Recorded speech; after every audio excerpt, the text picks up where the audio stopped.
ಒಂದು ಬಲಿಷ್ಠತನದಿಂದ ಚಾಕಚಕ್ಯತೆಯಿಂದ ಅವ್ರನ್ನ ಹೊಡೆದು ಉಳಿಸಿದ್ದಾರೆ. ಅದನ್ನು ಸುಳ್ಳಲ್ಲ. ಜಾಗಗಳು 9 ಜಾಗಗಳನ್ನ ಹೊಡೆದಿದ್ದಾರೆ. ಅದಕ್ಕೆ ನಮ್ಮ ಸೈನಿಕ ನಾವು ಸೆಲ್ಯೂಟ್ ಮುಗಿಲೇಬೇಕು. ಆದರೆ ನಮ್ಮ ವಿದೇಶಾಂಗ ಮಿನಿಸ್ಟರ್ ಆಗಿರ್ಬೋದು, ನಮ್ಮ ಮೋದಿಯವರಾಗಿರ್ಬೋದು, ಇವರ ನೀತಿ ಫೇಲ್ಯೂರ್ ಆಗಿದೆ ಅಂತಿರೋ ಇಲ್ಲ ಅಂತಿರೋ. ಮತ್ತು ಜಯಶಂಕರ್ ಅವರು ಈ ರೀತಿಯಾಗಿ ದಾಳಿಗಿಂತ ಪೂರ್ವದಲ್ಲೇ ಮಾತಾಡಿದ್ದು ತಪ್ಪು ಅಂತಿರೋ ಸರಿ ಅಂತಿರೋ, ಇದು ಇವತ್ತಿನ ಎಲ್ಲ ಕಡೆ ಚರ್ಚೆ ಆಗುತ್ತಿರುವಂಥ ದೊಡ್ಡ ಇಶ್ಯೂ ಆಗಿದೆ. ಅದಕ್ಕೆ ಇದು ಅಪರಾಧ ಆಗಿದೆ, ಇವ್ರನ್ನ ಇಳಿಸ್ಬೇಕು ಅಂತೇಳಿ ರಾಹುಲ್ ಗಾಂಧಿ ಅವರು ಕಾಂಗ್ರೆಸ್ ಪಕ್ಷ ಕೇಳಲಿಕ್ಕತ್ತದ. ಕೇಳೋದ್ರಲ್ಲಿ ಏನು ತಪ್ಪದು ಅನ್ನಿಸ್ತದೆ ನಿಮ್ಗೆ?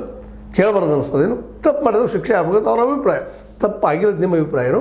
ಯಾವುದನ್ನು ಚರ್ಚೆ ಮಾಡುವಂಥ ವಿಷಯ, ನೀವು ನಿರ್ಧಾರ ತೆಗೆದುಕೊಳ್ಳುವಂಥ ವಿಷಯ. ಜನರಿಗೆ ಇದು ಗೊತ್ತಾಗಬೇಕಾಗಿತ್ತು. ಅದಕ್ಕೆ ನಾವು ಒಂದು ಇಶ್ಯೂ ಮಾಡಿ ಮುಂದೆ ಇಟ್ಟಿದ್ದೀವಿ. ಇದು ನಿಮಗೆ ಲೈಕ್ ಆಗಿರ್ಬೋದು, ಆಗದೇ ಇರ್ಬೋದು. ಯಾಕಂದ್ರೆ ಪರ ವಿರೋಧ ವಿಷಯಗಳು ಇದ್ದೇ ಇರ್ತಾವೆ. ಆ ನೆಲೆಯಲ್ಲೇ ಈ ಒಂದು ವಿಡಿಯೋವನ್ನು ನೀವು ಲೈಕ್ ಮಾಡದೇ ಇರ್ಬೋದು, ಮಾಡಿದರೂ ಸಂತೋಷ, ಮಾಡದಿದ್ದರೂ ಸಂತೋಷ. ಆದರೆ ವಿಷಯ ಗೊತ್ತಿರಬೇಕಾಗಿದೆ.